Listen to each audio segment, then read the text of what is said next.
Muito boa noite, queridos amigos. Estamos aqui de volta nesse nosso 19º Polêmica Espírita. Uma alegria, uma felicidade realmente estarmos aqui reunidos para voltarmos a tratar, continuarmos a tratar desse tema que vem sendo polêmico há muitos e muitos anos. Desde a época, como nós esclarecemos, eu e o Paulo esclarecemos nos últimos Polêmicas Espíritas, desde a época em que Kardec estava ainda fisicamente entre nós e logo depois, após o seu desencarne, sendo que, inicialmente, o Paulo Neto nos veio trazer, no 17º Polêmica Espírita, uma série de estudos que ele envidou sobre as inexatidões da obra Os Quatro Evangelhos de Rustem, à luz, inclusive, dos próprios textos bíblicos, né? Nós ressaltamos aquela oportunidade, né, Paulo, que há muitas obras a esse respeito já, né? Tem a sua obra, tem a obra de Sérgio Aleixo, tem a obra do Herculano Pires, enfim, do Rizzini, enfim, tantos outros autores que vêm explorando essa questão do Rustem sob prismas diferentes, alguns voltados mais para o prisma doutrinário, outro pelo prisma histórico, e você, recentemente, sobre esse prisma aí, à luz dos próprios textos do Antigo e Novo Testamento, principalmente. Então, Paulo, desejo a você uma boa noite, como é que estamos? Boa noite, Arthur, boa noite a Shirley, ao Ari Vilera, o Dinaldo.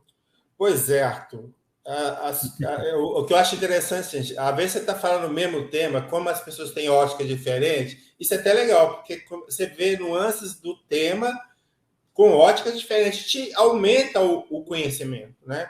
É óbvio que quando eu estava escrevendo, eu não pensei assim, não, eu vou escrever dentro dessa ótica, né? Uhum. Porque eu lá no início, quando eu comecei a escrever, eu fui obrigado a entender um pouquinho mais de Bíblia, principalmente do Novo Testamento, porque eu entrei em debates com pastores, com crentes, eles queriam me converter para Jesus de qualquer jeito, entendeu?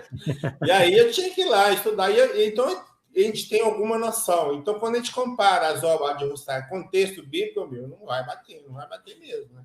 Então, não tem jeito. Eu usei isso aí, de conhecimento que a gente tem. Muito bom.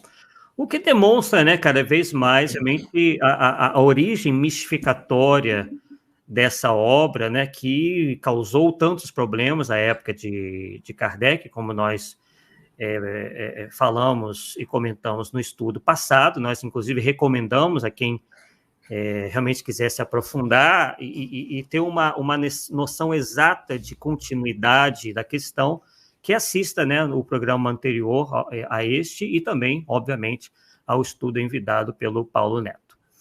Bem, hoje, Paulo e queridos amigos, nós iremos dar continuidade falando de Rustem e o movimento espírita brasileiro.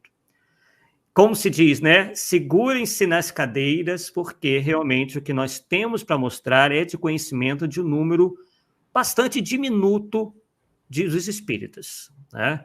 Isso, o que nós temos aqui não é propriamente um segredo, mas não são informações que nós encontremos facilmente, né, nos estudos, nas exposições, nos centros e também aqui na internet, né?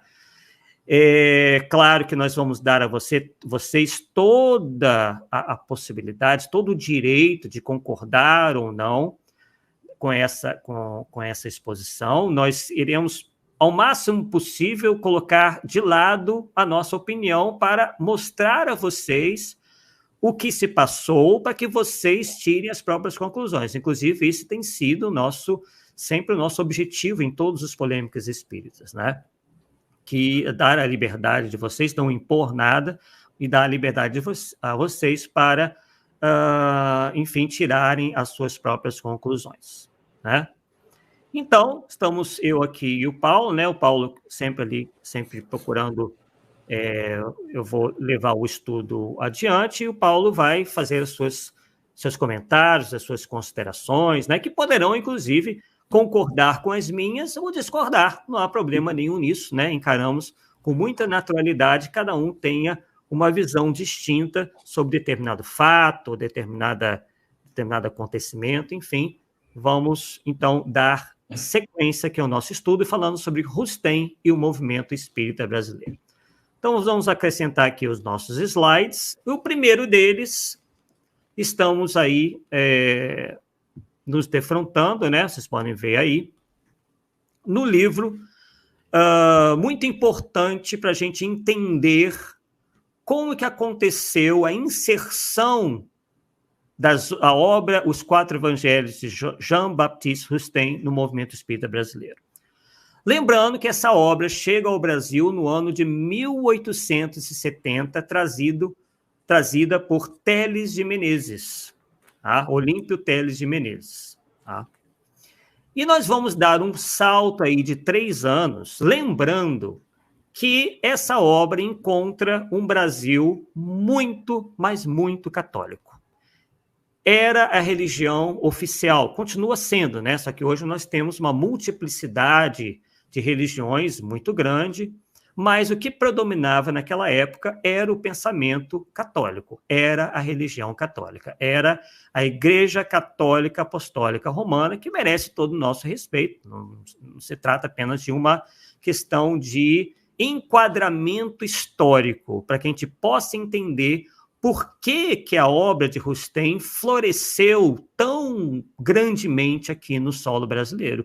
É justamente porque encontrou indivíduos muito convictos do que lhes ensinava a doutrina católica, né? Mesmo alguns que já tinham lido as obras de Allan Kardec. Quer dizer, a maioria deles já eram conhecedores da obra de Kardec, só que estavam sentimentalmente, emocionalmente ligados ainda a muitos dos princípios, das ideias do catolicismo, né?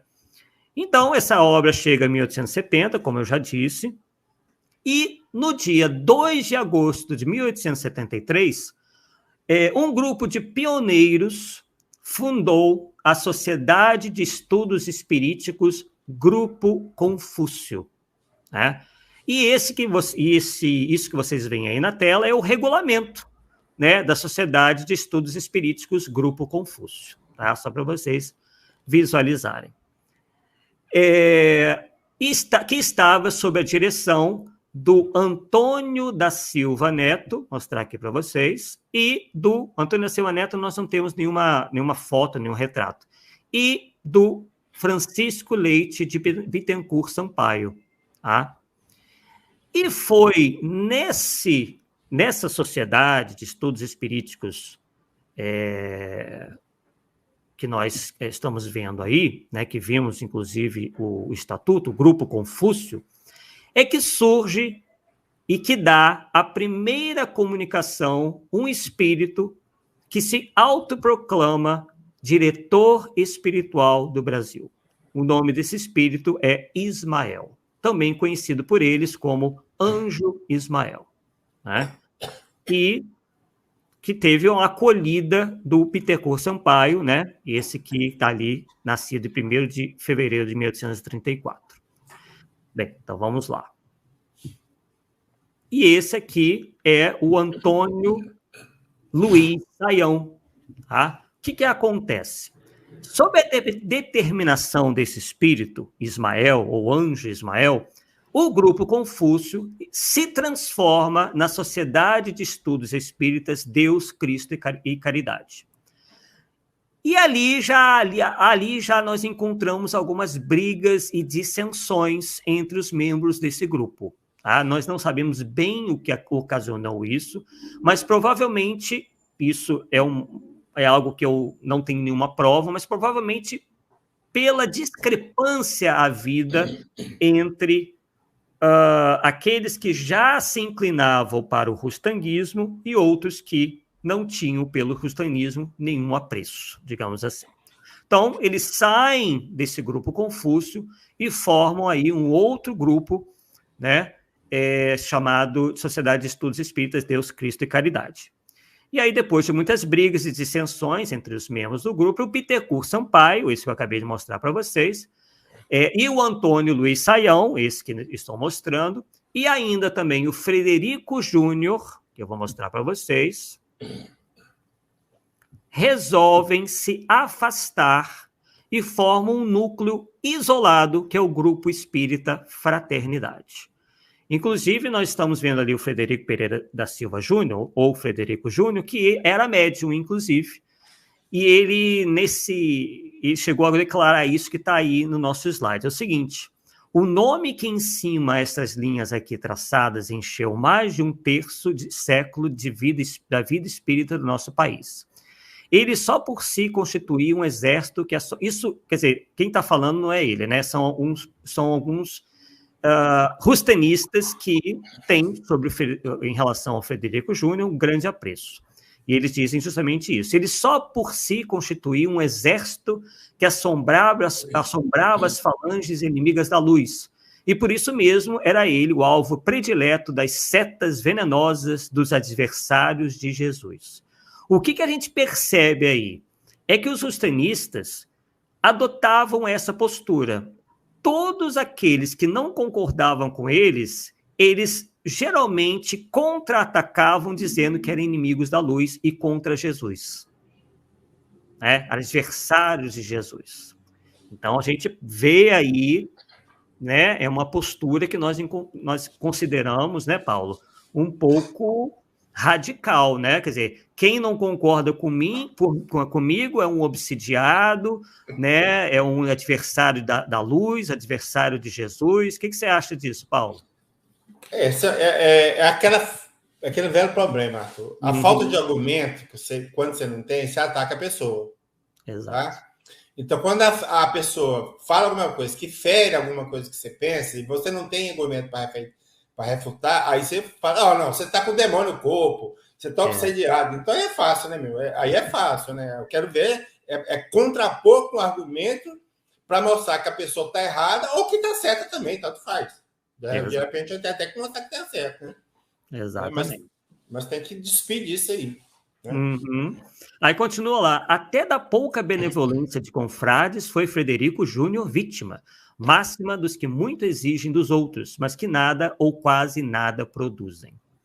Né? Então, a postura de vitimização e, ao mesmo tempo, de ataque, dizendo que aqueles que não concordavam eram adversários, eram enviados das trevas. A gente vai encontrar muito isso aí na palavra, na boca dos partidários do rustanismo. E aí, pessoal, o espírito Ismael os acompanha e os instrui todo o tempo, incentivando o estudo do quê? Dos 4 evangelhos de Jean-Baptiste Rustin. O que fez com que os grupos dessem prioridade ao aspecto religioso, que eles chamavam de religioso da doutrina, que nada mais era, pessoal, que incorporar ao espiritismo os conceitos docetistas, ou os conceitos neodocetistas. Quem assistiu o nosso programa anterior pôde aprender melhor, né, entender melhor a função, né, o que representava o docetismo para J.B. Rustin e como que aquilo se espelhou na sua obra. Né? A ideia de um Jesus fluídico, a questão da queda angélica, de encarar a reencarnação como sendo uma punição, a questão de encarnarmos em corpos de animais em função de uma punição divina. Né? Então, por que é neodocetismo? Porque se agregou ao docetismo, as ideias dessa seita do passado, uma série de ideias, né, vindas através desses espíritos que se autoproclamaram, se passaram, né, pelos evangelistas, por Moisés, pelo apóstolo Pedro, etc, etc. Então, a gente percebe que o Espírito Emmanuel passa a dirigir os trabalhos, tendo proclamado... Eu disse. Ismael. Eu disse o quê? Emmanuel. Ah, não, desculpa. Ismael, ele se autoproclama dirigente espiritual do Brasil. Emmanuel, a gente vai chegar lá ainda. Você já está antecipando, eu já imaginei. Já estou antecipando, não pode. Então, essa postura, pessoal, do Ismael, não é coisa da nossa cabeça. Ela é confirmada por um dos maiores representantes do rustanismo no Brasil, aquele que foi um dos maiores representantes mais recentes do rustanismo no Brasil, que é o Luciano dos Anjos, que eu vou mostrar aqui para vocês. Tive a oportunidade, inclusive, de encontrá-lo num shopping no Rio de Janeiro, alguns anos atrás. Muito educado, muito cortês, muito simpático, né? Nada contra a pessoa dele, mas ele defendia ardorosamente, né, o estudo dos 4 evangelhos, tudo aquilo que esse livro de Rustem ensinava, né? E ensina até hoje, né? Então, o Luciano dos Anjos diz isso, né? Ele concorda, né? Ele diz publicamente, escreve livros a respeito, que as obras, né, as obras 4 evangelhos, né, tinham aí todo um respaldo por parte dos primeiros espíritas brasileiros. Isso eu vou mostrar para vocês agora o que ele diz. Então, diz lá o Luciano dos Anjos no seu livro O Atalho, na página 127. Os trabalhos de desobsessão foram entregues a um grupo excelente, que oferiu resultados maravilhosos. Passou-se imediatamente ao estudo metódico da obra Revelação da Revelação de Jean-Baptiste Sustem, em cumprimento ao desejo de Ismael. Então, isso também não foi tirado da cabeça do Luciano dos Anjos. Há livros, há documentos, né, que mostram isso, né, que esse anjo Ismael foi aquele que incentivou esses grupamentos a estudarem, né, os 4 evangelhos de Rustem. Tá? Então, o que a gente percebe é que o espírito Ismael interferia na escolha inclusive interferia na escolha dos dirigentes do grupo Confúcio, né, aquele primeiro que eu mostrei para vocês, e das instituições espíritas que vieram depois. E nas obras Grandes Espíritas do Brasil, vou mostrar aqui para vocês, ó. Nas obras Grandes Espíritas do Brasil, do Zeus Vantuil, que é ex-presidente da Federação, né? E nessa obra aí, ó, Trabalhos do Grupo Ismael, nós encontramos várias passagens em que isso fica evidente. Tá? Como vocês vão interpretar, fica a critério de vocês. Nós temos aqui a obrigação, o dever de mostrar isso para vocês como uma verdade histórica. Tá? Inclusive, vou mostrar para vocês aqui um trecho, né, disso daí, onde consta o seguinte: ao segundo, doutor Geminiano Brasil, tocou ascender naturalmente por indicação, aqui comprovando isso que eu acabei de dizer, né, da interferência do espírito Ismael na escolha dos dirigentes. Tocou ascender naturalmente por indicação dos guias espirituais da oficina do Anjo Glorioso. Anjo glorioso é como eles chamavam o Anjo Ismael, o espírito Ismael, ao posto que ocupara o velho trabalhador, Saião, que eu mostrei já a foto para vocês, que havia concluído a sua tarefa, exemplarmente desempenhada. Houve ele, porém, de repartir com o primeiro, José Ramos, o encargo que lhe fora deferido, ficando como de explicador do evangelho e outro com o de doutrinador. Então, pessoal, o Ismael passou décadas ditando a conduta e o direcionamento dos trabalhos dos núcleos que, mais adiante, teriam como seus membros, né, alguns que viriam a se tornar os fundadores da Federação Espírita Brasileira. Então, a Federação Espírita Brasileira já nasce com grande influência desses grupamentos e de indivíduos que simpatizavam grandemente com a obra Os 4 Evangelhos de Rustem, né? Entre eles, o Bittencourt Sampaio e o Saião, que a princípio não participavam da diretoria da FEB, mas escreviam no principal órgão, né, de comunicação da FEB, que foi a revista O Reformador. Tá? Esse último, o Saião, né, que eu mencionei, ele, inclusive, escreve uma obra em que ele comenta os 4 evangelhos de Rustem, que eu vou mostrar para vocês, para vocês ficarem atentos e também quiserem, caso queiram pesquisar sobre o assunto, que é o Elucidações Evangélicas. Elucidações Evangélicas é um livro que, do início ao fim, se presta a comentar cada parágrafo, cada linha dos 4 evangelhos de Rustem, sempre num tom favorável, tá? Sempre dando àqueles ditados uma credibilidade total e completa. De volta à vida espiritual, né? Ele foi o autor desse livro aqui, ó. Então perceba que, pelo menos ao que consta, esses indivíduos continuaram de além-túmulo favoráveis às obras de Rustem, tá? Então, através do médium Frederico Pereira da Silva Júnior, que eu já mostrei para vocês, né, o Bittencourt Sampaio se comunicou e ditou essas 2 obras, Jesus perante a cristandade e Do Calvário ao Apocalipse. 2 obras em que, novamente, se vê claramente, né, o pensamento todo voltado favoravelmente para as obras dos 4 evangelhos de Rustem. Sendo que essa última, o Do Calvário ao Apocalipse, que eu mencionei, ela serve uma espécie de complemento para a obra dos 4 evangelhos. Passado alguns anos, pessoal, o Ismael volta a influenciar os rumos do movimento quando ele presta ajuda, entre aspas, aí, ao então secretário da FESP, o Edgar Armon. Isso já passados muitos anos, tá? O que acontece nessa época?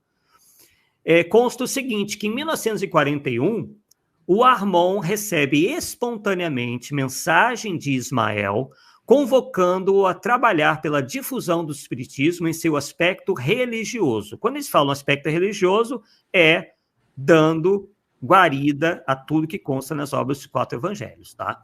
O plano espiritual, continua aqui, assegurou-lhe Ismael, daria toda a cobertura à federação para implantar programas que atendessem às massas, esclarecendo-as e motivando-as pelo esforço de evangelização.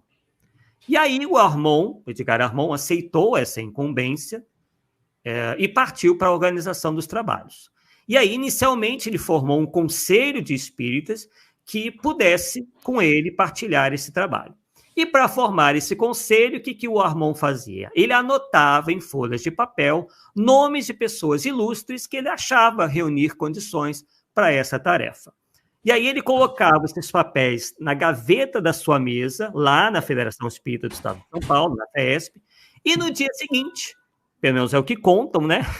Encontrava assinalados com uma cruz feita pelo plano espiritual, pelo menos é o que dizem, os nomes que eram considerados mais capacitados para ajudá-lo a desenvolver esse programa do Ismael.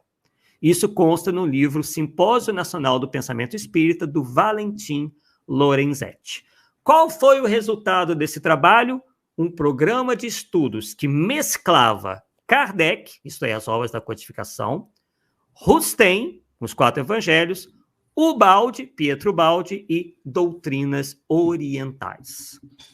E o que mais salta aos olhos, pessoal, é a ingerência desse anjo Ismael, né, em todos os trabalhos dos centros e depois da federação e da própria FESP de Edgar Armon, inclusive incentivando o estudo dos 4 evangelhos de Rustem.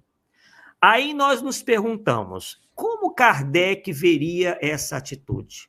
Qual teria sido, ou qual foi a opinião de Kardec em relação aos grupos que se deixam guiar pelos espíritos ao ponto de submeter os espíritos à escolha de seus dirigentes e colaboradores? Paulo, qual que você acha que foi a postura de Kardec em relação a isso daí? Olha, com certeza é abrir espaço para ser enganado. Né? Com certeza, porque certas decisões somos nós que temos que tomar. Nós podemos até perguntar assim, podemos fazer isso em algumas coisas, uma vez ou outra, mas ficar totalmente dependente de espírito, isso aí, meu amigo, é obsessão pura. Para mim, não tem outra explicação. É obsessão pura. Só que quem está, ou fascinação, né? De repente, quem está no processo jamais vai enxergar que está com obsessão ou está com influência, tá? Aí não tem jeito. Aí não tem jeito. Verdade. É isso aí. Vamos ver, então, o que Kardec pensou sobre esse assunto. Consta no livro Obras Póstumas, né, no capítulo Chefe do Espiritismo, tudo indica que foi Kardec mesmo que disse, pelo estilo, pelas ideias, né? Então, consta lá o seguinte: propuseram que a designação dos candidatos fosse feita pelos espíritos em cada grupo ou sociedade espírita. Além de esse modo de proceder não prevenir todos os inconvenientes, haveria alguns inconvenientes especiais que a experiência já tem demonstrado e que seria supérfluo lembrar aqui. Convém não esquecer que a missão dos espíritos é instruir-nos, melhorar-nos, mas não tomar o lugar do nosso livre-arbítrio. Além disso, esse meio suscitaria mais embaraços do que se pensa, pela dificuldade de fazer todos os grupos participarem da eleição. Traria complicações no mecanismo, que, quanto mais simplificado, menos suscetível é de desorganizar-se. Então, Paulo, né, ficou bem claro aí o posicionamento de Kardec perante esse guiísmo, né, incentivado aí pelo Ismael. E é claro que o grupo que estudava o Ismael foi alvo de toda sorte de crítica face aos absurdos detectados por vários espíritas que estudavam e defendiam a codificação. E aí o Ismael e seus simpatizantes reagiram e se disseram incompreendidos e perseguidos pelos que eles chamavam de espíritos das trevas, termo recorrente entre os rustenistas, como já mostrei para vocês. Então, proclamando-se representantes do Cristo na Terra, eles declararam, vamos ver, são as escutas da treva, por trás delas comandam os maiorais. A cada um que aqui aporta corresponde um novo acesso de fúria daqueles que veem inutilizados os seus propósitos, pelos soldados do Cristo de Deus, sob o comando de Ismael. Né? Então, eles realmente se consideravam um grupo especial, porque estavam sendo comandados pelo diretor espiritual do Brasil, que estava sob os comandos do Cristo, né? De Jesus diretamente. Né? Então, todos aqueles todos aqueles que não concordavam com eles eram tidos aí como agentes das trevas. Tem mais uma passagem dizendo isso. Isso consta lá, esse primeiro consta do trabalho do Grupo Ismael. O outro, peçamos ao divino pastor que defenda a casa de Ismael, que lhe coloque às portas as sentinelas do seu amor, a fim de que a treva não assalte de surpresa, derrubando os pobres calcetas que na carne procuram servi-la.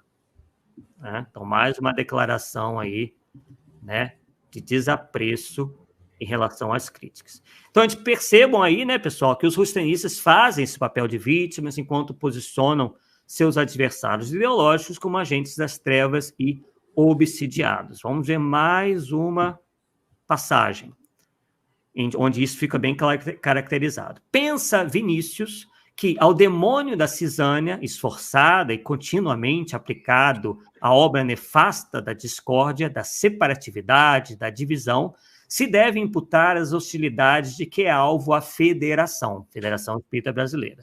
Só a esse demônio se pode atribuir que alguns irmãos que militam nas nossas fileiras sejam levados a ver grandes disparates entre a obra do mestre e a de Rustem, e a combater esta última, que para todo aquele que aprecia de ânimo desprevenido e sem ideias pré-concebidas, se apresenta como complementar da outra, pelo zelo extremo que a primeira lhe inspira. Paulo, como é que você encara algo assim? É aquilo que eu estava falando. Uhum. Eu já comentei com você uma vez. Quando a gente não tem conhecimento de um tema, a gente é fácil de ser dominado.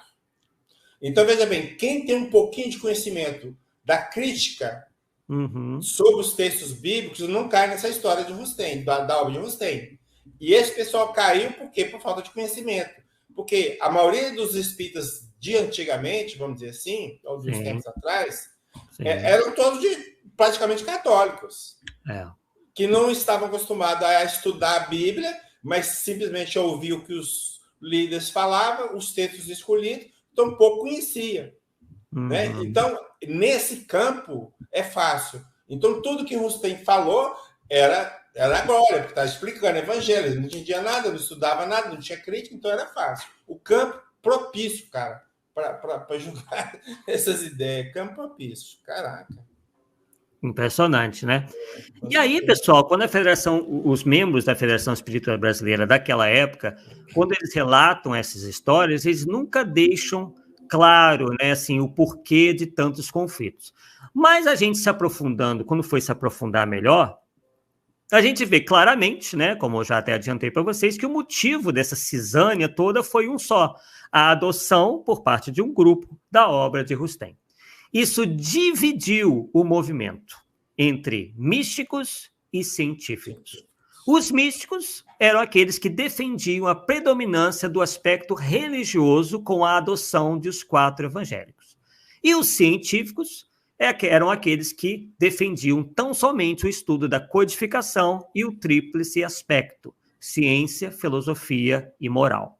E o interessante é que quando os místicos fundavam grupamentos, esses logo também se dissolviam. Duravam no máximo uns 2 anos, devido a desentendimentos. E aí a gente se pergunta, né, Paulo, como que um grupo que defendia tanto esse lado religioso se envolvia com tanta frequência em problemas dessa monta, ao ponto de colecionar inimizades e adversários? Para que todos aqui tenham uma confirmação do que a gente está dizendo sobre os embates entre místicos, que eram adeptos de Rustem, e os científicos, que rejeitavam o rustanismo, a gente transcreveu, né, para vocês, para mostrar para vocês, palavras do historiador espírita Canuto Abreu, em que ele relata a predominância dos rustenistas guiados pelo anjo Ismael. Vou mostrar aqui para vocês. O que você tem a me dizer, Paulo, do Canuto Abreu? Conhece a obra dele?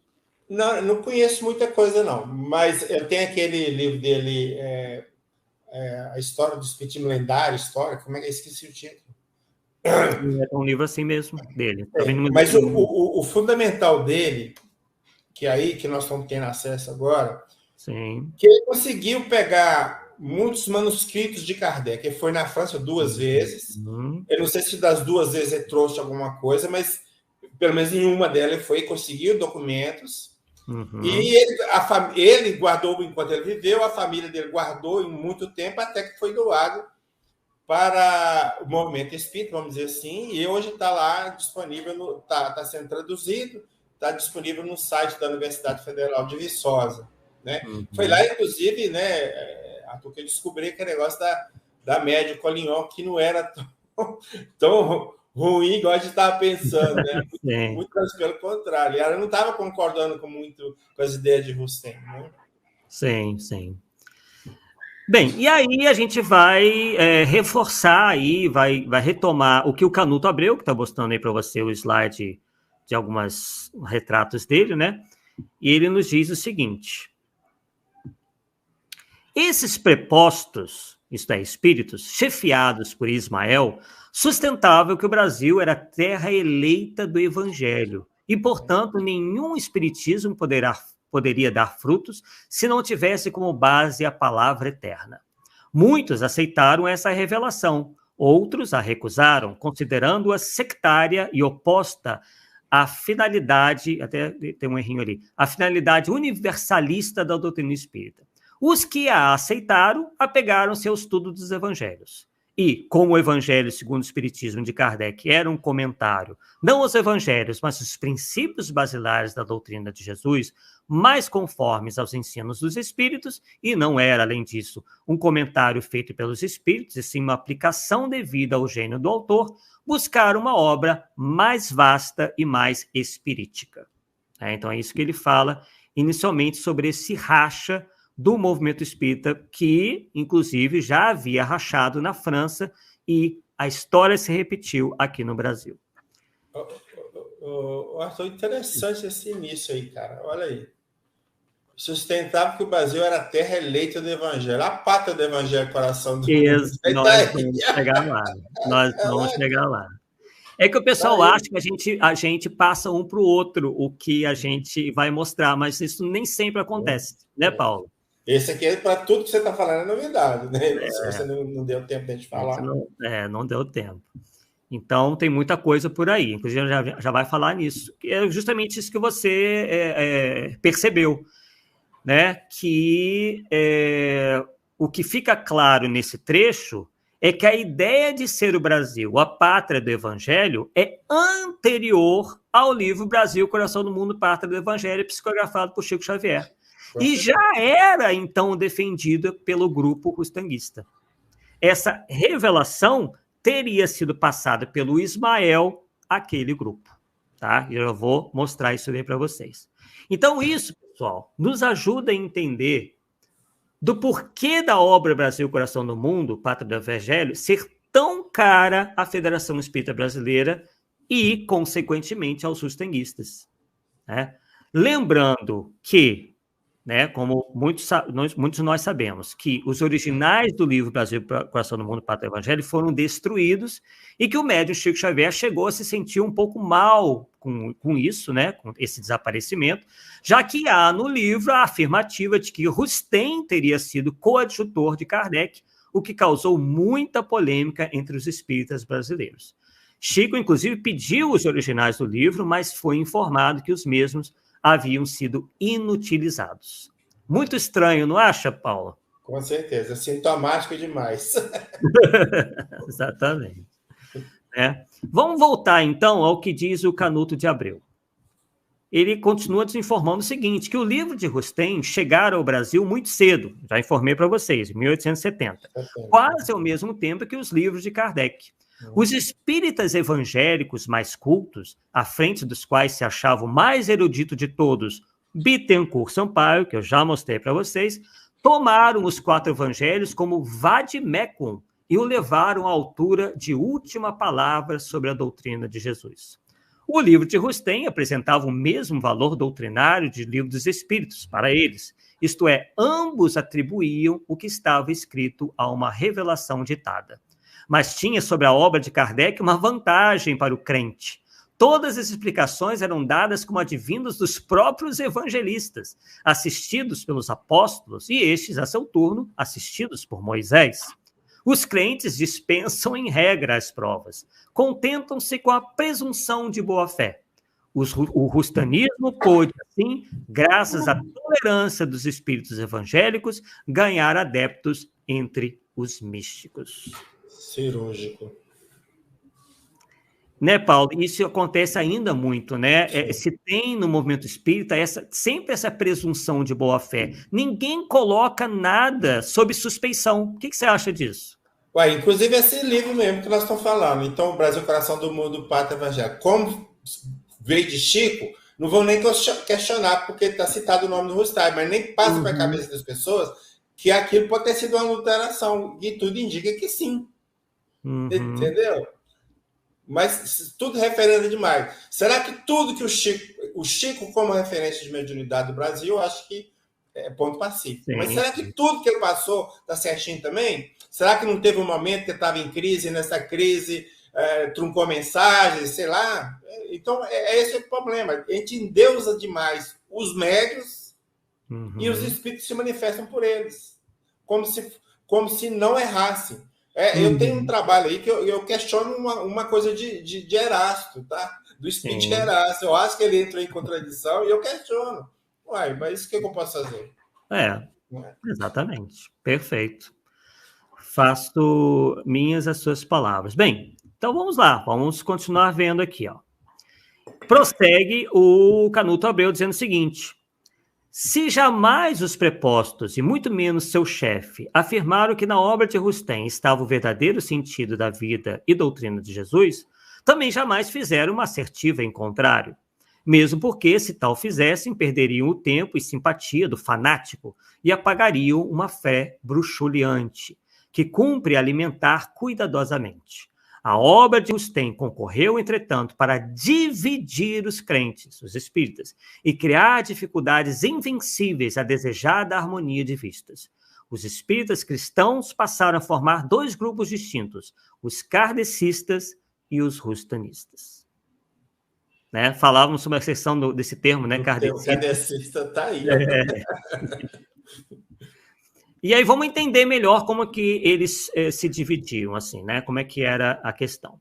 Os primeiros, os kardecistas, tinham Deus como único Senhor, causa primeira de todas as coisas, e recebiam Jesus como irmão, a quem denominavam Espírito Verdade, ou Espírito da Verdade. Não davam ao Cristo quaisquer características de deidade, não consideravam absolutamente, como rustanistas, a maior essência espiritual depois de Deus. Os outros, porém, os rustanistas, consideravam Jesus o Senhor, igualando-o a Deus. Distinguiam o Pai e o Filho, mas lhes atribuíam uma única deidade, ainda que rejeitando a consubstanciação dos teólogos. Veneravam, além disso, uma senhora, a cuja intercessão apelavam de preferência. Além dessa divergência capital, alimentavam outras, entre as quais avulta a que discutia a natureza da carne de Jesus. Os kardecistas negavam e os sustenistas aceitavam a hipótese dos docetas. Origem das ideias sustenistas. Dentre as várias seitas que surgiram ou foram popularizadas na época, a que deu maior dor de cabeça à igreja foi, sem dúvida nenhuma, o docetismo, que afirmava que Jesus não teve corpo verdadeiro, mas que descera do céu em corpo aparente, passando pelo seio da Virgem Maria como a água por um canal, sem que dela tivesse recebido a mínima partícula. Com essas ideias foi combatida e condenada, com essas ideias foi combatida e condenada pelos partidários do dogma da encarnação e da presença real. Os docetistas, hoje rustenistas, julgavam por demais realista, se não chocante, a noção deixa eu ver aqui, eu não estou enxergando bem agora. A noção, botei muito pequena ali, né? Então vamos lá. Os docetistas, ou justanistas, julgavam por demais realista, se não chocante, a noção de encarnação e propunham uma interpretação do problema da salvação pela qual o elemento carnal não viesse a comprometer o espiritual. O docetismo foi combatido por Santo Irineu, Tertuliano e Santo Agostinho, sendo definitivamente condenado pelo concílio da Calcedônia. Seus vestígios são encontrados em escritos de autores cristãos até o século VI. Kardec, em A Gênese, comentando sobre o desaparecimento do corpo de Jesus, no item 65, deixa bem claro, abre aspas para Allan Kardec, após o suplício de Jesus, seu corpo se conservou inerte e sem vida. Foi sepultado como são de ordinários corpos e todos puderam ver e tocar. Após a sua ressurreição, quando quis deixar a terra, não morreu de novo. Seu corpo se elevou, desvaneceu e desapareceu, sem deixar qualquer vestígio. Prova evidente de que aquele corpo era de natureza diversa do que pereceu na cruz. Donde for forçoso é concluir que, se foi possível que Jesus morresse, é que carnal era o seu corpo. Então, Kardec aqui é bem claro, né, Paulo, que Jesus sustentou um corpo carnal e não um corpo fluídico. Né? Então, o Kardec não caiu na falácia rustanista e prudentemente adverte os espíritas para que tomem cuidado com os plágios de ideias antigas no item 67. Kardec diz o seguinte: não é nova essa ideia sobre a natureza do corpo de Jesus. No quarto século, Apolinário, de Laodiceia, chefe da seita dos apolinaristas, pretendia que Jesus não tomara um corpo como o nosso, mas um corpo impassível, que descera do céu ao seio da Santa Virgem, e que não nascera dela. Que assim Jesus não nascera, não sofrera e não morrera, senão em aparência. Os apolinaristas foram anatematizados no Concílio de Alexandria em 360, no de Roma em 374, no de Constantinopla em 381. Tinha a mesma crença os docetas, do grego dokein, aparecer, seita numerosa dos gnósticos, que subsistiu durante os 3 primeiros séculos. Então, está bem clara a posição do codificador em relação a essa incorporação que Rustem fez das ideias dos docetistas. Inclusive, nós demonstramos que Rustem teve conhecimento e se apaixonou sobre essas teorias docetistas e depois, né, acabou atraindo esses espíritos, de certa maneira, que através da médium Madame Collignon se comunicaram tentando ressuscitar todo esse corpo de ideias. E aí, pessoal, o que acontece? Tem uma mensagem, né, que aparece no livro A Prece, que o pessoal lá da Federação Espírita Brasileira daquela época disse que era uma mensagem de Allan Kardec espírito, né? Então, ele teria ditado uma mensagem através do médium rustenista Frederico Júnior, esse que eu já mostrei para vocês, que era o médium, e espertamente publicada no livreto A Prece, como que referendando a missão entre aspas, do anjo Ismael, da FEB como casa máter, e do Brasil como coração do mundo, pátria do evangelho e do rustanguismo. Então, vamos analisar o que esse pretenso Kardec nos diz. Sendo assim, a esse espaço de terra, que chamais Brasil, foi dada também a revelação da revelação. Isso está lá na página 3. Essa mensagem é atribuída a Allan Kardec. E ainda ele teria dito: Ismael, vosso guia, tomando a responsabilidade de vos conduzir ao grande templo do amor e da fraternidade humana, levantou a sua bandeira, tendo escrito nela Deus, Cristo e caridade. Forte pela dedicação, animado pela misericórdia de Deus, que nunca falta aos trabalhadores, sua voz santa e evangélica ecoou em todos os corações, procurando atraí-los para um único agrupamento, onde unidos, onde enlaçados num único sentimento, o do amor, pudessem adorar o Pai em espírito e verdade. Tá?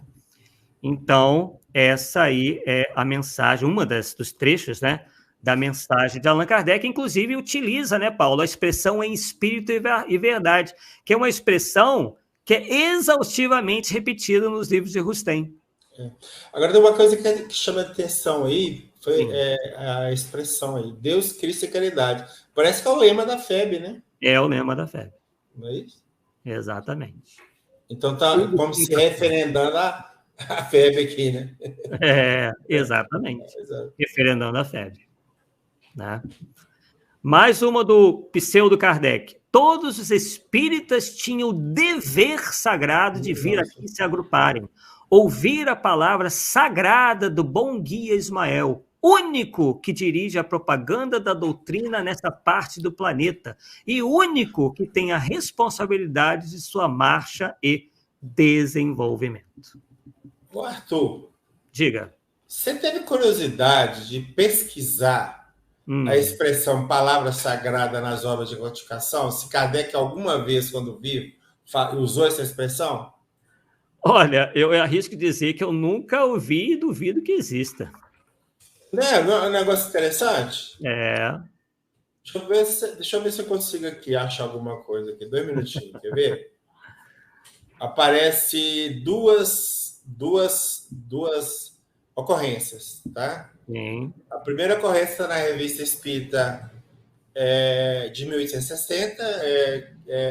É uma mensagem, está assinada por um espírito chamado Tua Filha aqui, da Filha do Médium, mas sua palavra sagrada está referindo-se à palavra do Cristo. Tá? Sim.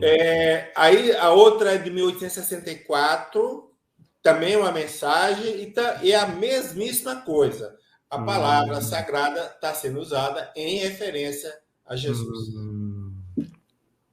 Então, muito interessante. Sinto muito que Kardec nunca usou, está provado que Kardec nunca usou, e as duas vezes que está na codificação se refere a Jesus. Então aí nós estamos igualando o Guia Ismael a Jesus? Perfeita seu comentário.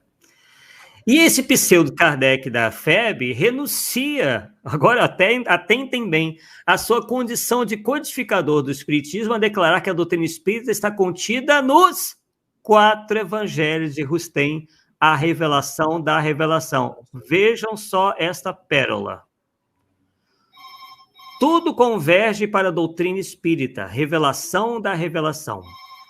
Disciplinai-vos pelos bons costumes no templo de Ismael, são as expressões que ele utiliza.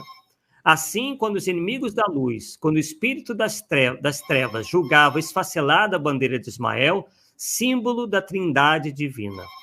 E ainda continua, se fora possível, a todos os que estremecem diante desses quadros horrorosos, praticar o jejum, isso Kardec falando, né? Praticar o jejum de que falava Jesus, os apóstolos, se fora possível cada um compreender o papel do verdadeiro sacerdote, de que se acha incumbido, quando procura repartir a hóstia sagrada no altar de Jesus com seus irmãos na terra. Hóstia, cara, tá aí, me ajuda aí, né?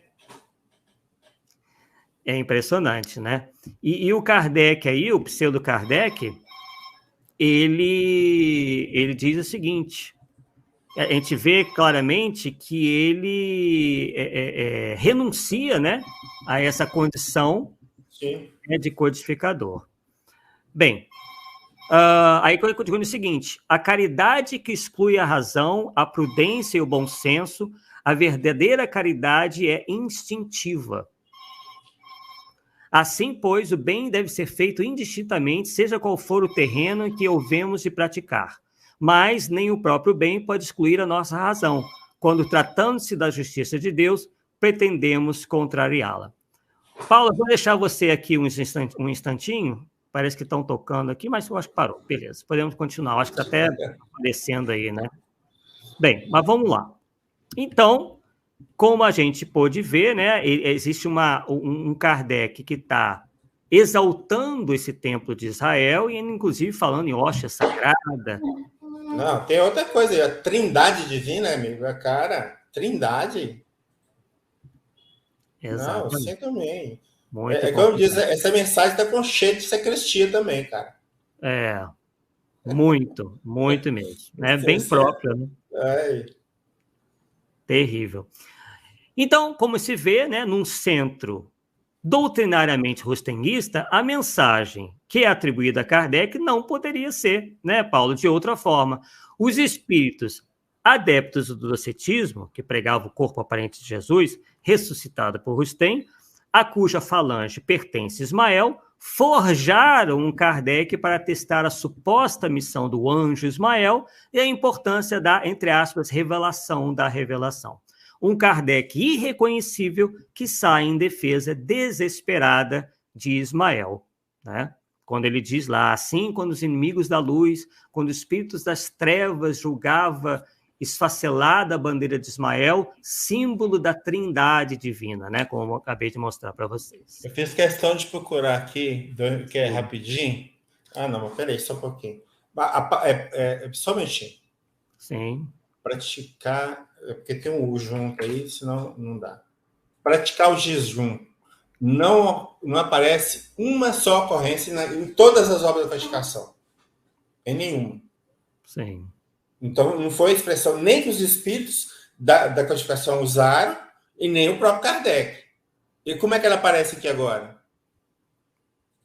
Pois é. Então, o praticar jejum é uma característica, pelo menos em relação ao tempo, muito da Igreja Católica, né? Uhum. Lembra do jejum, não sei o que tem, Semana Santa, jejum. Então, olha você ver, então, fica muito evidente esse ranço católico nessa mensagem. Muito. Também. Muito evidente. Trindade, jejum, hóstia. E a gente vê que esse pseudo Kardec, ele enaltece a caridade sem discernimento, né? Quer dizer, a caridade que exclui a razão, a prudência e o bom senso. A verdadeira caridade é instintiva. Quer dizer, jamais poderia vir, né, do codificador Allan Kardec. Bem, aí chegamos, né, fizemos todos esse introito, na verdade já estamos desenvolvendo, e vamos chegar no livro Brasil, Coração do Mundo, Pátria do Evangelho, né, que o Paulo já viu que tem um tanto a ver com essa questão toda, né? Então, no livro Brasil, Coração do Mundo, Pátria do Evangelho, de Humberto de Campos, o médium Chico Xavier, do médium Chico Xavier, né, se lê que Allan Kardec, abre aspas para o livro, estamos só citando, cada um vai fazer aí a sua análise, contaria com a cooperação de uma pleiade de auxiliares da sua obra, designados particularmente para coadjuvá-lo nas individualidades de Batista Rustem, que organizaria o trabalho da fé, de Leon Denis, que efetuaria o desdobramento filosófico, de Gabriel Delanne, que apresentaria a estrada científica, e de Camille Flammarion, que abriria a cortina dos mundos. Então, a inclusão do Rustem nessa pleiade de auxiliares, como ele diz, de Kardec, causou surpresa e decepção aos espíritas estudiosos e conhecedores do espiritismo, que manifestaram de público seus protestos. Humberto de Campos cita Kardec de passagem, como uma pessoa distante no tempo, numa espécie de retrato emoldurado, empalidecido, empoeirado, suspenso na parede, e de quem se tem apenas uma lembrança saudosista.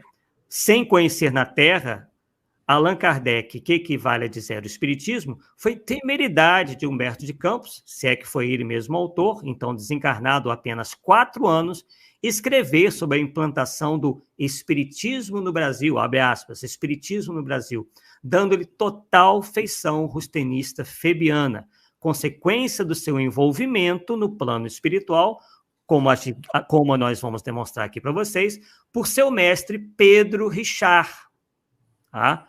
Que era febiano, né, ligado à federação, e rustenguista, e pelas lições que o Humberto de Campos Espírito presenciou nas reuniões do grupo Ismael da FEB. Quer dizer, o Humberto de Campos que nós conhecemos também estava presente nas reuniões enquanto espírito desse grupo, do grupo Ismael, tá? Onde se estudava com exclusividade os 4 evangelhos de Rustem. Então, numa passagem sua, do Humberto de Campos, no grupo Ismael, ele, em 6 de março de 1940, ele se manifesta agradecendo ao Pedro Richard, a quem chama de mestre. Então, vou mostrar aqui para vocês. Agradeço ao mestre Pedro Richard a sua caridade para comigo, a sua assistência, o seu esforço prodigioso e imenso cabedal evangélico com quem me tem beneficiado. Tá? E aí ele prossegue. Vou mostrar aqui para vocês. Aí ele não prossegue, não. Quer dizer, já num outro momento, tá? Vamos juntar essas duas coisas. Num outro momento, um livro Novas Mensagens, dessa feita já psicografado pelo Chico Xavier, consta o seguinte: se é verdade que as reuniões das quintas-feiras na Academia Brasileira de Letras eram o último encanto intelectual dos derradeiros dias de minha vida, enquanto encarnado, agora a minha nova alegria verifica-se às quartas, quando de nossas assembleias deliciosas e amigas no Templo de Ismael. Então, está chancelada aí a informação de que Humberto de Campos dava comunicações nesse grupo Ismael, composta só de rustenguistas. Nos primórdios do ano de 1900, nas páginas do Reformador, no dia 1º de julho de 1904, na função de administrador da revista na Federação, o Pedro Richard já criava polêmica com os espíritas por ele divulgar a doutrina rustenista. Através do Reformador, ele debateu com outros 2 jornais espíritas, um deles chamado O Espírita Alagoano, com o qual discutiu acerca da personalidade de Jesus, sustentando ter sido Jesus um agênere e Maria a Virgem Imaculada.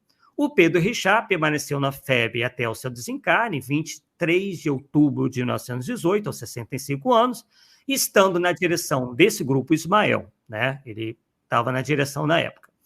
E na gestão do Aristides Espíndola, em 1917, participou de uma comissão encarregada de fazer com que retornasse ao Estatuto da Federação Espírita Brasileira o estudo obrigatório das obras de Rustem, que vinha valendo até pouco tempo atrás, né? Com a mudança do estatuto, isso caiu. O Pedro Richard Espírito ele desmerece o trabalho dos centros espíritas não ligados à FEB. Vejam só. Ele diz o seguinte, esse é o Pedro Richard, tá? Ele diz o seguinte: digo-vos, meus caros companheiros, não com autoridade, mas com o testemunho da minha visão como espírito, aí ele já estava desencarnado, que pouco se aproveita do que por aí vai em matéria de arregimentação espírita. Há um grande número de núcleos e agremiações, é verdade, mas sem direção, nem organização baseada na fraternidade, na disciplina, peculiar aos que compreendem a verdadeira finalidade da doutrina e do homem. Todo um trabalho está por fazer-se, a fim de se aproveitarem tantos esforços despendidos, de modo a se congregarem todos sob a bandeira de Ismael. Tá? E aí, mais adiante, ele deixa clara a sua convicção rustenista, dizendo o seguinte: há quem ataque a casa de Ismael pela sua orientação cristã em Jesus Cristo, mas que será o espiritismo sem o evangelho? Simples intercâmbio de vivos e mortos? Apenas o fenômeno da mesa falante ou das materializações e outros, sem que deles se tirem ilações que aproveitem a educação moral do homem? Direi, então, que aí é que está a fantasmagoria, a palhaçada. Então, ele deturpa, né, a questão, né, Paulo, dizendo que aqueles que não abraçavam, né, que ele quis dizer isso, as determinações da federação e os estudos de Rustem estavam fazendo do espiritismo uma palhaçada, como se eles só estivessem preocupados com os fenômenos mediúnicos, né? Só com a parte fenomenológica da questão. Tá. Isso está em que livro mesmo? Esse aí que você pôs? Você leu aí agora? Aqui. Isso está, deixa eu ver aqui, no Reformador. Ah, tá. Porque, eu não sei, você vai citar alguma coisa da obra... Peraí. Crônicas de Além-Túmulo, de Humberto de Campos? Se eu vou citar alguma coisa? É. Não. Posso falar alguma coisa? Claro, deve. É o seguinte, não, porque tem uma relação interessante. Porque eu fiz aqui no meu e-book Os 4 Evangelhos de Rustem, eu fiz uma comparação. Até mesmo quem fala para fazer a comparação é João de Abreu. Então, lá no Brasil, Coração do Mundo, Pátria do Evangelho, são citados os nomes de pessoas para ajudar Kardec. Ok? Então, cita o nome de Camille Flammarion, o nome de Leon Denis, o nome de Gabriel Delany e de Rustem. Tá? Só que na obra Crônicas de Além-Túmulo, tá certo? Que também é de Humberto de Campos, ele vai citar somente Flammarion, Denis e Gabriel Delany. Então, o Rustem já sumiu. Tá? Eu fiz a pesquisa, eu tenho todas as obras de Humberto de Campos em PDF, então pesquisei nessas obras de Humberto de Campos. A única que cita o nome de Rustem, qual é? Qual? Adivinha? Qual Brasil, seria? Coração do Brasil, Mundo, Coração do Evangelho. Então você vê que não bate, cara. Não bate. Não bate. Muito, muito estranho, né, essa questão toda. Enfim, né, então a gente vê aí essa linguagem sofística do Pedro Richard, como se, né, porque o espírita, na verdade, né, ele reconhece a moral cristã para nortear, né, os seus passos. E o que se contestava na FEB é esse pseudo-espiritismo cristão inspirado na ideologia rustemista, que é divergente de Kardec, como aqui nós já demonstramos, né? E, enfim, né, completamente sofística essa questão aí. E aí, então, diante disso tudo, conclui-se que, pelo menos para mim, tá, que Humberto de Campos, recebendo essa cultura evangélica, né, rustenguista do Pedro Richard, que ele considerava seu mestre, né, que foi rustenista enquanto encarnado e também desencarnado, e ainda nas reuniões do grupo Ismael, na sede da federação, onde se estuda, como eu disse para vocês, com exclusividade os 4 evangelhos de Rustem, ele não teria tido outra alternativa senão a que seu livro Brasil, Coração do Mundo apresenta. Quer dizer, uma história que mais se aparenta como uma ficção literária, tendo por herói, quem é o herói no Brasil, Coração do Mundo, Pátria do Evangelho? O anjo Ismael, que foi promovido, segundo Humberto de Campos, a responsável pela implantação do espiritismo rustenguista no Brasil e que conversa descontraído com um Jesus alienado, que ignora a localização do Brasil e se informa com Eliu. Ele te pergunta, né? Chega a perguntar para o Eliu, onde fica nessas terras novas o recanto planetário do qual se enxerga no infinito o símbolo da redenção humana? E assim, Rustem surge no livro. Né? Pelo menos que o que eu penso é que, por iniciativa do próprio autor espiritual ou a pedido da federação, com o consentimento do médium e seu guia, tudo talvez na mais santa harmonia. E não se pode provar, né? É difícil provar qualquer interpolação de textos mediúnicos por parte da FEB por não ter respaldo legal, porque a escritura de cessão de direitos autorais do livro do Chico Xavier é ampla e restrita e geral. O Chico assume a responsabilidade, não estou dizendo que seja de má fé, mas ele assume a responsabilidade de todas as alterações feitas nos textos mediúnicos, pelo menos em caráter legal, né?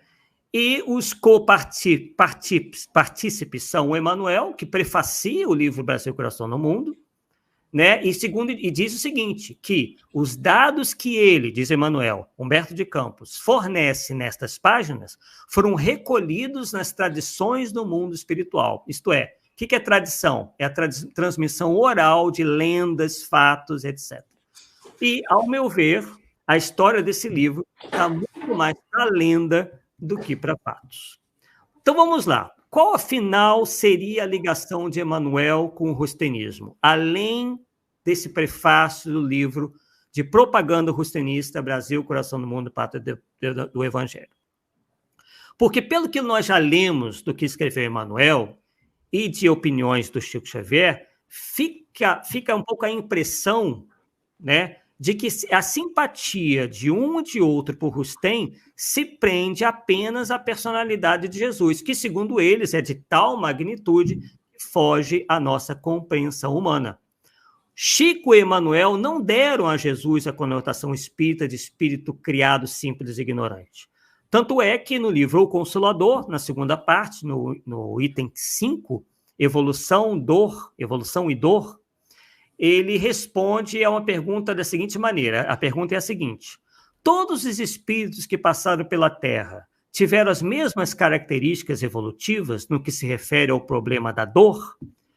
E aí o Emmanuel responde o seguinte: todas as entidades espirituais encarnadas no orbe terrestre são espíritos que se resgatam ou aprendem nas experiências humanas, após as quedas do passado, com exceção de Jesus Cristo, fundamento de toda a verdade nesse mundo, cuja evolução se verificou em linha reta para Deus, e em cujas mãos angélicas repousa o governo espiritual do planeta desde os seus primórdios. Paulo, antes de você comentar isso, eu vou só tecer o seguinte comentário, que essa expressão em linha reta também é muito própria dos rustanistas para designar, abre aspas, os espíritos infalíveis, fecha aspas, que atingiram a perfeição sem nunca terem errado e que, portanto, nunca sofreram a encarnação humana. E você sabe bem que, para os rustanistas, né, a encarnação humana não é uma necessidade, é uma punição. Não tem como.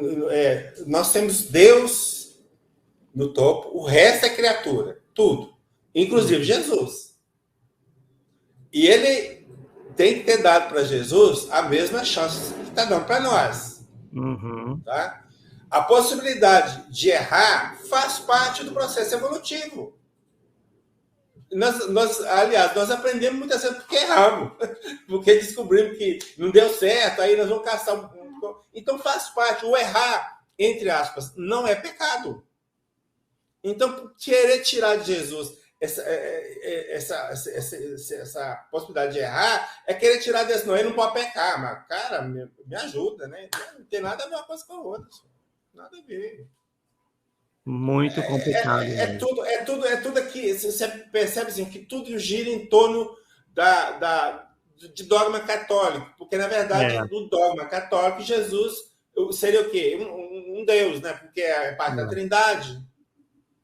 Né? E é difícil, cara, é muito difícil. Muito complicado mesmo. Como disse ali a Keine Mihaliuc, né? Ela deve ser descendente lá do pessoal lá da Iugoslávia, aquele povo lá.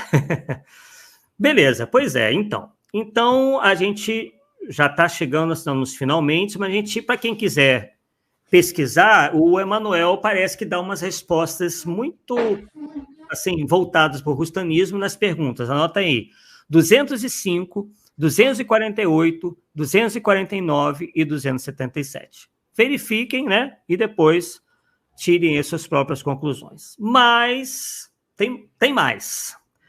O que poucos sabem é que o Emmanuel prefaciou um livro escancaradamente rustenista chamado Vida de Jesus. Vou mostrar aqui para vocês. Antônio das Quatro. Antônio Lima. Né? Que foi escrito pelo rustenista professor Antônio Lima. Nesse prefácio que o Emmanuel escreveu, através do Chico Xavier, ele faz rasgados elogios ao autor e sua sapiência e capacidade, e ainda confirma sua opinião de que Jesus não viveu as amarguras e inquietações das existências. Ele diz que as teses inseridas no livro são as mais elevadas possíveis. Vamos ver que teses são essas assim tão elevadas, pessoal. Bem, bastante resumidamente, né? Porque infelizmente não dá para transcrever o livro todo, mas lá no capítulo Sabedoria Antiga, que é o primeiro capítulo do livro, o Antônio Lima simplesmente deprecia Krishna, Buda, Zoroastro e praticamente todos os líderes religiosos do passado para unicamente exaltar Jesus. Vamos ver alguns trechos. Há quem exija da pureza imácula do seu espírito, de Jesus, a torpe imposição de o envolver na matéria. Isso já é uma defesa aí, né, da questão do corpo fluídico de Jesus, né? De o misturar a sordidez do coito, tal qual se opera com o criminoso violador das leis divinas e com o irracional enfornado nas brenhas inóspitas. Então, aqui ele está amaldiçoando o sexo. Né? Meu Deus. Terrível. Mas, além disso, antes de voltarmos a essa questão do rustanismo defendido nesse livro, ele diz o seguinte, onde ele demonstra total desconhecimento da cronologia histórica. Ele diz o seguinte: quem não vê nessa salgalhada, e aí ele está falando dos Vedas, uma torpe imitação da Gênesis bíblica, deturpada e envilecida com disparates. Ora, o autor demonstra aqui, Paulo, que os Vedas é que imitaram a Gênesis bíblica, sendo que, na verdade, os Vedas são muito mais antigos que a Bíblia. Com certeza. E aí ele se refere ao brahmanismo, né, da seguinte maneira: o brahmanismo ainda ocupa a atenção de milhares de criaturas que se dão a ingrata preocupação de lhe revolver as cinzas mortas e de onde se evola um cheiro acre de cadáver putrefato. Quer dizer, faltando ao respeito aí em relação às religiões, né? Coisa que nós espíritas temos que evitar. E aí o Antônio Lima, né, diz, inclusive, o seguinte: não menos pretensioso é o nosso senhor, o Buda, como eles chamam os seus turiferários, que o veneram acima de todas as coisas, não dando confiança aos rápidos da oração, nem a outro qualquer autor dos mundos. Para eles, Deus é figura somenos. Então ele fica, né, ele fala uma série de impropérios contra o budismo, contra o brahmanismo, o hinduísmo, enfim, né, uma série de coisas, inclusive mostrando seu total desconhecimento aí sobre a história, né? E então fizemos essa breve análise, mas quem quiser pesquisar, né, está nesse livro do Antônio Lima, Vida de Jesus, que era um rustenista, e que recebeu do Emmanuel, como eu disse, através de Chico Xavier, em prefácio, elogiosas considerações, como sendo um livro que contém as mais elevadas teses possíveis, e onde Emmanuel diz que a compreensão acerca da natureza do corpo de Jesus é uma questão de zona de compreensão de cada criatura, né? Abre e fecha aspas, dando a entender que quem não concorda é quem ainda não está em condição de compreender.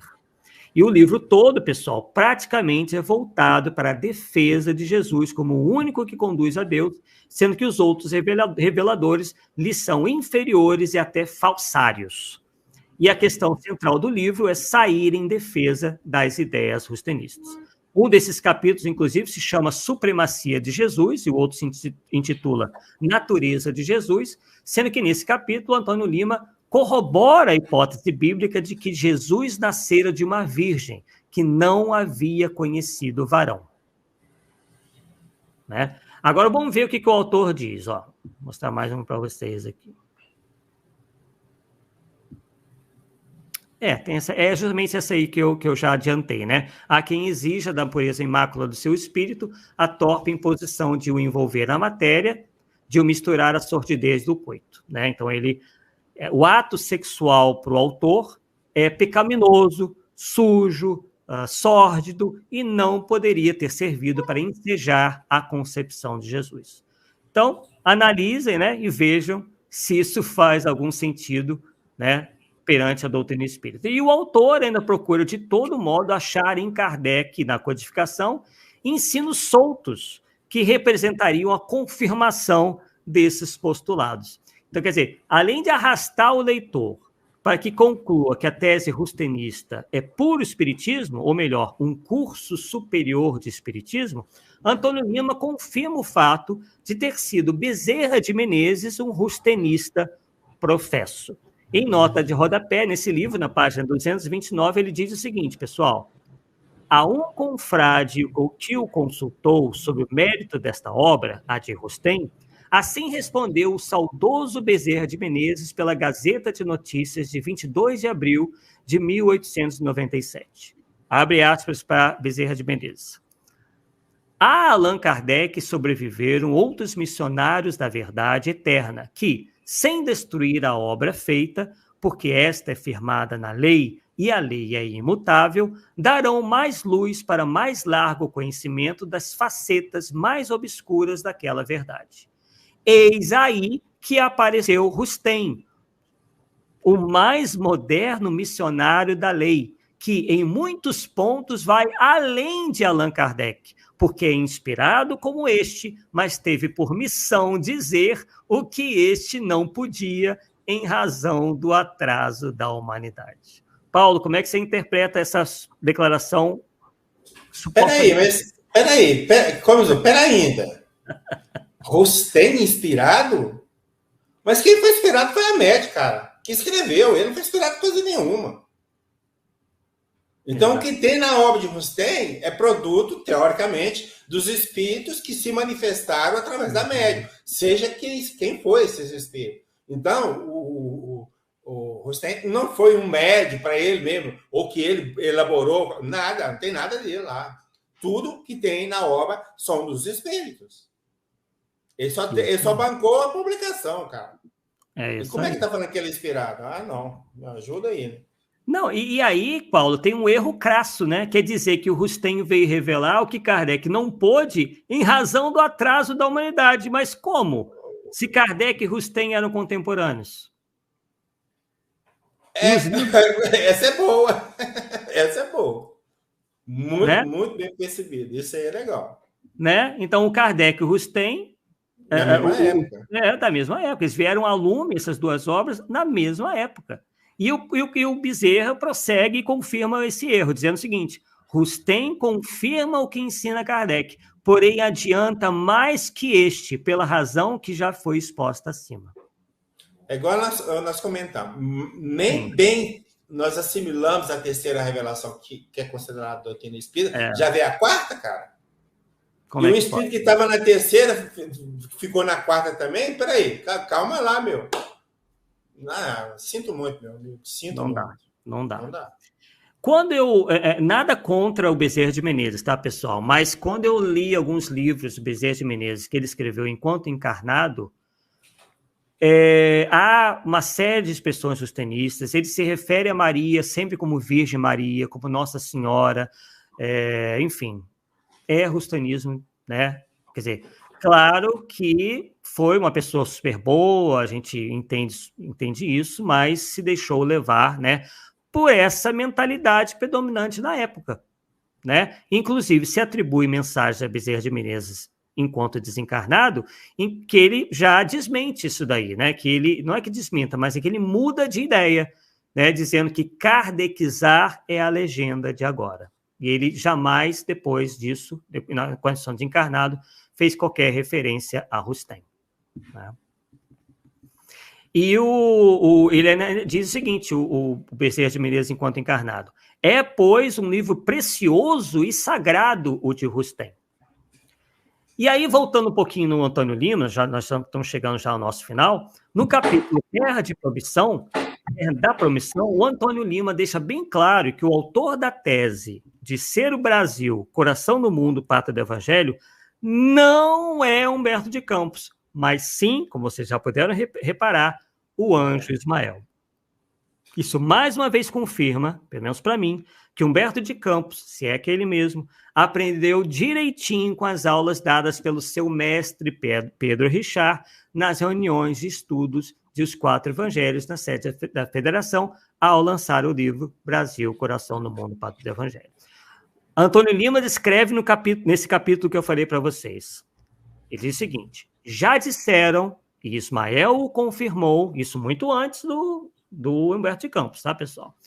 O Brasil é a terra prometida, a pátria dos evangelhos, o seio de Abraão. Fecha aspas. E o Antônio Lima, no capítulo Terra de Promissão, segue os mesmos passos, né, que Humberto de Campos viria a seguir 2 anos depois.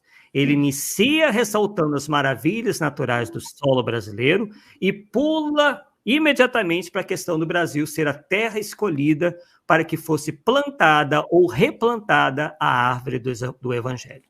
Então, um dos indícios que ele se utiliza para sustentar essa tese é que foi justamente aqui que a obra de Rustem, ele diz isso, né, que o indício do Brasil ser o coração do mundo para o Evangelho é que aqui é que a obra de Rustem encontrou guarida e aceitação por parte da FEB e de ilustres espíritos como Bezerra de Menezes e Bittencourt Sampaio, além do estímulo dado pelo Anjo Ismael, enquanto que na França a obra encalhou nas prateleiras. Quer dizer, a obra de Rustem na França foi, nós já sabemos, né, um desastre de vendas.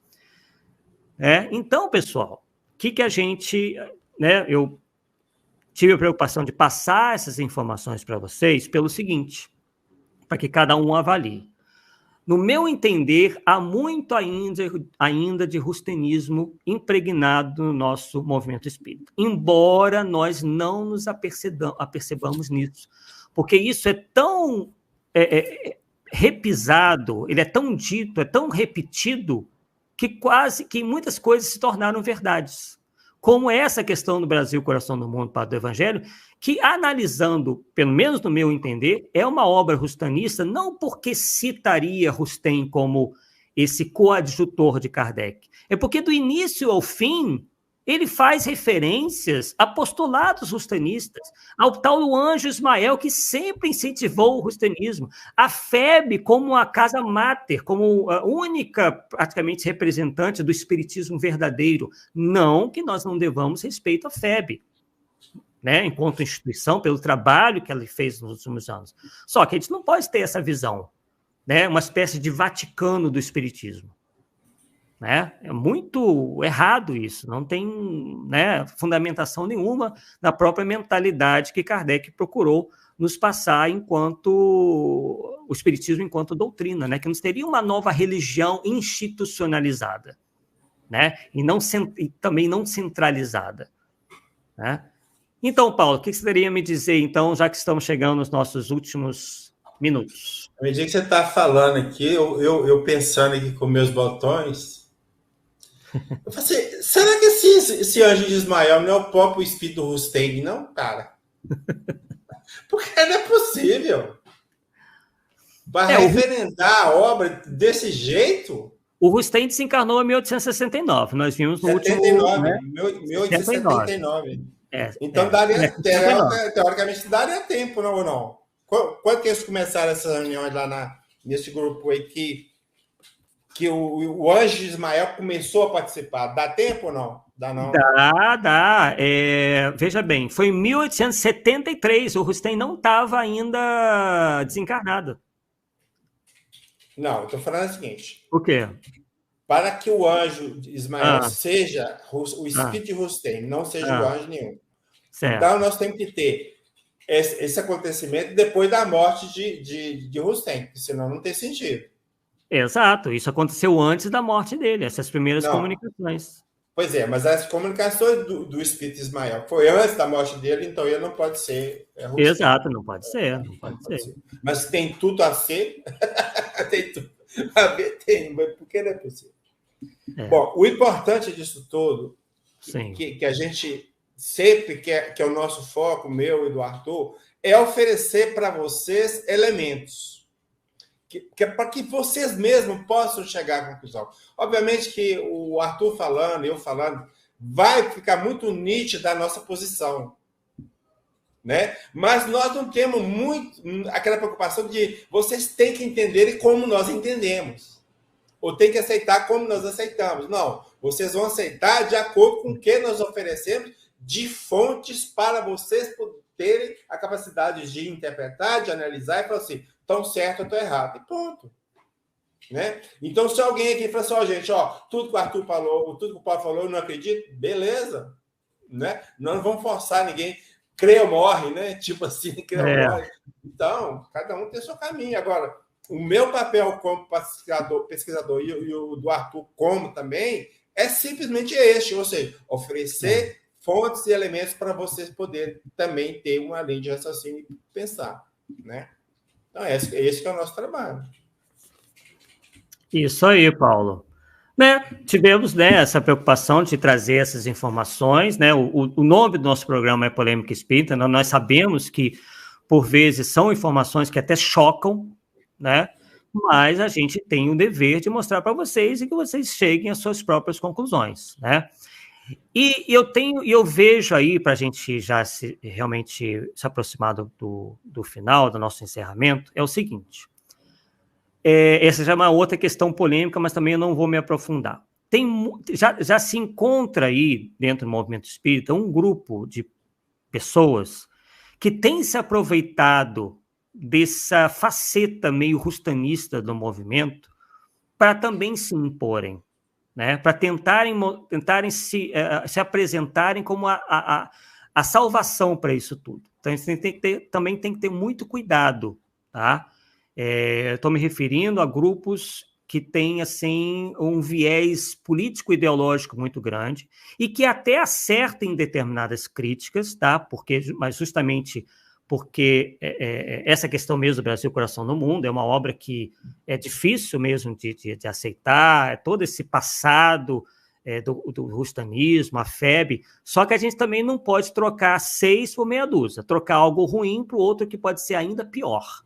Então, por um lado, nós temos esse religiosismo místico, à la catolicismo, né, impregnado aí dessas ideias que nada tem a ver com o espiritismo, que são respeitáveis, mas lá na Igreja Católica, e, por outro lado, indivíduos que abraçam essas ideologias, né, e que atacam essas fraquezas, esses pontos difíceis do movimento espírita para também imporem as suas ideias ao espiritismo. Então, né, temos esse problema hoje em dia. Então, eu não fico nem de um lado nem de outro. Eu acho que tanto eu quanto o Paulo e muitos outros somos defensores do espiritismo.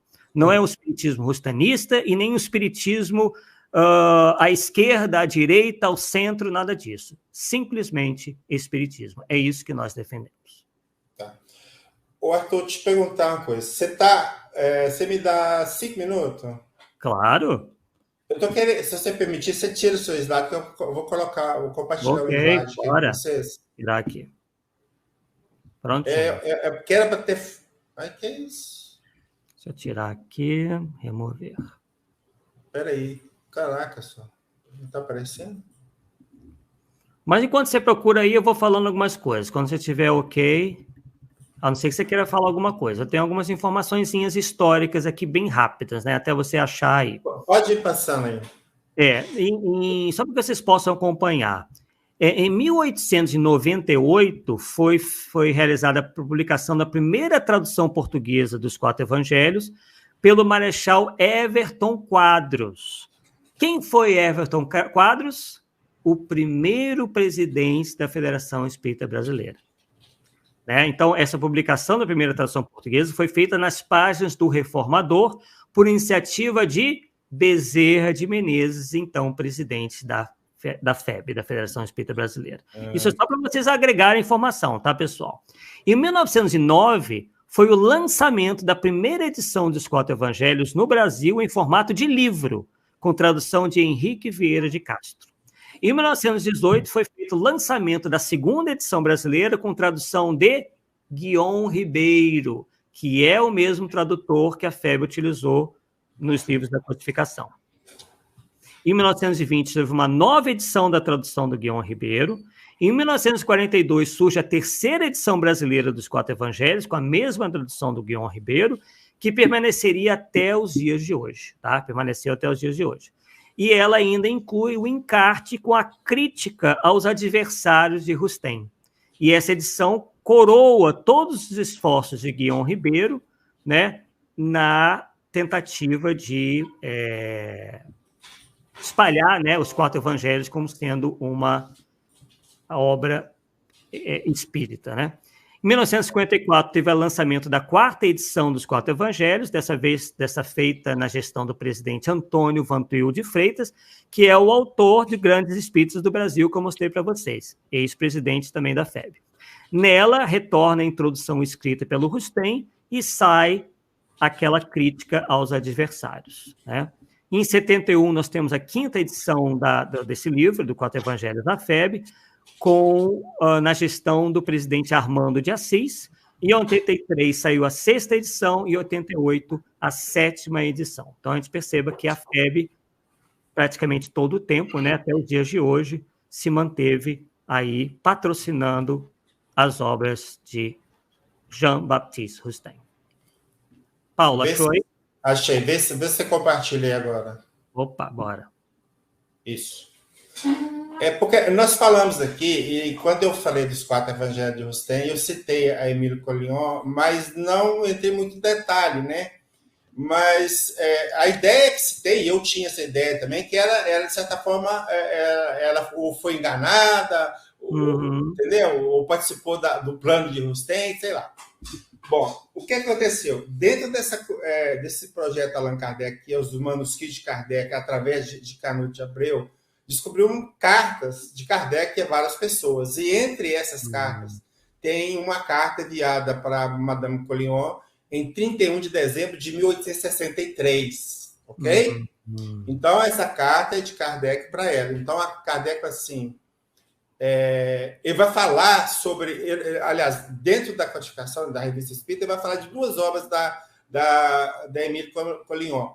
Uma é sobre esse livro, A Educação Maternal, Conselho às Mães de Família. Ele vai falar na Revista Espírita 64. Então, Kardec falando de uma obra recebida mediunicamente, tá certo? Pela Emílio Collignon. Então, diz, esse opúsculo, ou seja, essa obra, esse livro, é o produto de instruções mediúnicas, formando um conjunto completo ditadas à senhora Collignon de Bordeaux por um espírito que assina Etienne. Estamos felizes em poder dar uma aprovação sem reserva a este trabalho, tão recomendável pela forma quanto pelo fundo. Estilo simples, claro, conciso, sem ênfase, nem palavras de enchimento, vazias de sentido. Olha assim, conciso, palavras vazias. Qual é a referência? E como ele escreveu essa carta em 31 de dezembro de 63, era o período que ela estava recebendo as obras de... Né? Aí ele continua. Pensamentos profundos, de uma lógica irrepreensível, está bem ali a linguagem de um espírito elevado. Olha para você ver os detalhes, né? A sutileza, né? E não esse estilo verboso de espíritos que querem compensar o vazio das ideias pela abundância de palavras. Cara, ele está falando de Rustem aqui, cara. né? É. Não tememos dar-lhe esses elogios, porque sabemos que a senhora Collignon nos tomará para ela, quer dizer, o elogio para ela, né? E que seu amor próprio, por isso, não será de nenhum modo supercitado, do mesmo modo que ela não se formalizaria com a crítica sem reserva. Aí vai fechar. Nesse escrito, a educação é encarada em seu verdadeiro ponto de vista sob o aspecto de desenvolvimento físico, moral e intelectual da criança. E Kardec foi um educador de mão cheia, então está falando, né, dentro da área que ele conhecia, né? Considerada desde o berço até o seu estabelecimento no mundo. As mães espíritas, ao conselho agora, as mães espíritas, melhor do que todas as outras, apreciarão a sabedoria dos conselhos que ela encerra. Essa é a obra, né? E é por isso que nós a recomendamos como uma obra digna de toda a sua atenção. Então, está aí reabilitando a média Collignon, porque esse eu tinha que fazer, né? Porque não deu para fazer daquela vez, senão tem que fazer esse aqui. Maravilha, muito bom. E aí, né, damos por encerrado o estudo de hoje. Também essa questão do Rustem, ela para por aqui, a não ser que tenhamos aí mais informações. É uma questão que, claro, reúne muitas outras informações, nós até pensamos em analisar um pouco a questão do Chico Xavier, se ele foi rustenista ou não. O que nós temos são duas coisas, né? Num período em que ele, no livro Testemunhos de Chico Xavier, me parece que ele era bem simpatizante do rustenismo, e num outro período onde ele se cala, ele não fala mais nada e se aproxima de Herculano Pires, que era um anti-rustenista convicto, né? Então, possivelmente, né, e nós torcemos para isso, Chico Xavier, em determinado momento, deixa de seguir os passos dos presidentes da Federação Espírita Brasileira e, sob a instrução de Herculano Pires, deixa essas ideias de lado. Né, Paulo? Será que foi isso que aconteceu? Mas o que transparece é isso mesmo, tá? Eu tenho a obra Testemunhos, né? Eu já levantei isso lá, as falas de Chico. Ele sempre, não, eu tô doido para essa obra sair e tal. Então, ele ficava todo entusiasmado com a obra de Rustem, mas será que ele conhecia mesmo a obra, o teor da obra, ou ele estava falando pela amizade? Não sei. Então, ele não tem como definir. Agora, a aproximação de Herculano Pires, aí sim eu acho que tem um divisor, sim. O fato dele se calar, não falar e coisa, ele já está. Como se ele tivesse absorvido a ideia de Herculano Pires e ficou na sua, viu que não estava equivocado e passou a não defender nem falar mais. Bom, é o estilo dele. Realmente. Eu acho que faz todo sentido essa nossa hipótese aí. Bem, pessoal, agradecemos a vocês aí pela audiência, muito boa, uma grande participação. Se vocês gostaram, deixe o like de vocês, isso é importante. O YouTube entende que o livro está vindo aí, que o vídeo, né, que o estudo foi apreciado, então ele vai espalhar isso para outras pessoas. Eu acho que são informações importantes que nós fornecemos, não só nesse estudo, mas em todos os anteriores. Então, compartilhem também, nos ajudem aí a levar adiante essas reflexões e aguardamos vocês na próxima quarta-feira, nesse mesmo horário, né, no horário novo, de 8h, onde estaremos mais assuntos instigantes, polêmicos, porque, afinal de contas, este é o Polêmica Espírita. Já tem o tema da próxima? Já tem o tema da próxima? Bem, você já fechou? Para mim está fechado. Qual que seria, então? Mais ou menos aqueles três que eu te falei, né? Nós vamos falar um tema e o outro vai ser consequência do primeiro, porque tem uma relação íntima com o outro, e depois eu vou falar um outro tema. O primeiro tema, que é a nossa proposta, seria as colônias espirituais e a codificação. Hiper mega polêmico, hein? A sequência, depois desse, porque tem relação, a questão umbral, a base doutrinária para sustentá-lo. Baseado nesses seus estudos, né? No seu livro. Porque quando eu fiz as colônias, eu acabei encontrando alguma referência umbral. Aí eu tive que fazer um e-book. Então, eu tenho um e-book sobre umbral, está inclusive no meu site, quem quiser entrar lá pode baixar. Então, são dois temas distintos. Eu deixei separado, Porque se um já dá confusão, os dois juntos ia ser pior. Aí eu separei uma coisa da outra, porque as fontes são diferentes, as informações são diferentes, então achei melhor separar. Então fica aí a sugestão. Se vocês acharem que vale a pena, vamos que vão, né? Vamos partir, né? Vamos partir para trazer as informações. Né? Para reflexão, né? Novamente, não temos a pretensão de bater martelo, mas o que o Paulo vai demonstrar é que, né, vai tentar demonstrar, enfim, ou talvez não, a correlação ou não dessa ideia de colônia espiritual com alguma coisa da codificação, né? Vamos ver, fica aí, não vou adiantar nada, fica para vocês aí participarem e virem até nós na quarta-feira, né, nesse mesmo canal, na Rai TV, às 8 horas da noite. Então, muito obrigado mais uma vez e até lá, pessoal. Tchau, tchau.